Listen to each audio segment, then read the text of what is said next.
Hey everyone, in today's video, I'm going to show you how to download a Loom video for free. First, go to the Loom website and make sure you're logged in.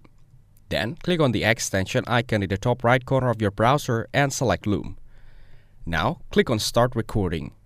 Choose what you want to share, your full screen, a window, or a tab, and click Share. Once the recording begins, you can pause or stop at any time. After recording, you can edit the video if needed. Then, click on the Share button in the top right corner and enter the email address if you want to share it with your team. Go back to the left menu and click on Notifications to check updates.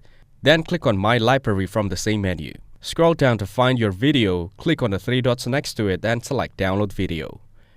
Then, click Download Video again, choose a folder on your computer and save the file. For more information, check out the links given in the description. Don't forget to like and subscribe to the channel. Thanks for watching. See you in the next one.